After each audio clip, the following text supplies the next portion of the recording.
क्या पाताल लोक सिर्फ मृत आत्माओं का निवास है? गरुड़ पुराण के अनुसार यह स्थान केवल मृत्यु के बाद की यात्रा नहीं, बल्कि जीवित और अत्यंत विकसित सभ्यताओं का संसार है। वहां के वासी किसी भूत या आत्मा जैसे नहीं, बल्कि हमारी कल्पना से कहीं अधिक उन्नत जीव हैं।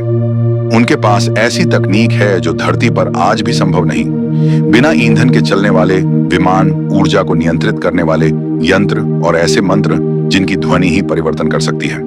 पाताल लोक 7 परतों में बंटा हुआ है: अतल, वितल, सुतल, रसातल, तलातल, महातल और पाताल। हर परत एक अलग दुनिया है, एक अलग सभ्यता, जिनकी संस्कृति और ज्ञान धरती के सबसे महान सभ्यताओं से भी पुरानी है। सुतल लोक में आज भी राजा बलि का राज है, वही राजा जिन्हें भगवान विष्णु ने वामन रूप में दर्शन दिए थे। कहा जाता है वहां के महल रत्नों से जड़े हुए हैं और वहां की भूमि दिव्य गंध छोड़ती है।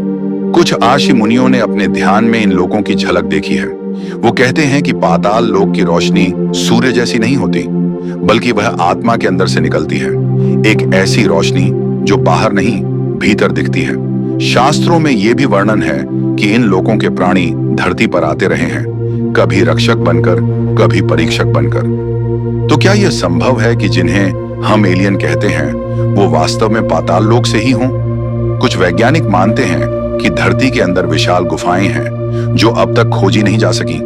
कई प्राचीन मंदिरों में ऐसे सुरंग मार्ग हैं जो नीचे के लोकों की ओर जाते हैं, लेकिन उन्हें कभी पूरी तरह खोला नहीं गया। कई गुफाएं ऐसी हैं जहां प्रवेश के बाद लोगों का मानसिक संतुलन बिगड़ गया, क्योंकि वहां की ऊर्जा हमारी ऊर्जा से मेल नहीं खाती। शायद पाताल लोक कोई नीचे की जगह नहीं, बल्कि एक अलग आयाम है, एक ऐसी दुनिया जो हमारे साथ ही अस्तित्व में है, लेकिन हमारी इंद्रियां उसे देख नहीं सकती। हमारे आर्षियों ने जो लोक शब्द का उपयोग किया है वो किसी भौतिक जगह के लिए नहीं, बल्कि ऊर्जा के स्तर के लिए किया गया है। और पाताल लोक सबसे रहस्यमयी स्तर है, जहां विज्ञान और अध्यात्म एक साथ चलते हैं, जहां जीवन और मृत्यु का भेद मिट जाता है। अगर ये सब कल्पना होती तो ये विवरण इतने विस्तार में क्यों मिलते? अगर पाताल लोक केवल मृत्यु का प्रतीक होता तो वहां के वासियों की तकनीकी उन्नति का वर्णन क्यों किया गया? शायद इस ब्रह्मांड में हम अकेले नहीं हैं, शायद धरती के नीचे कोई और देख रहा है। कब हम उन्हें पहचानेंगे, कब हम उन्हें समझ पाएंगे, यही रहस्य अब तक बना हुआ है।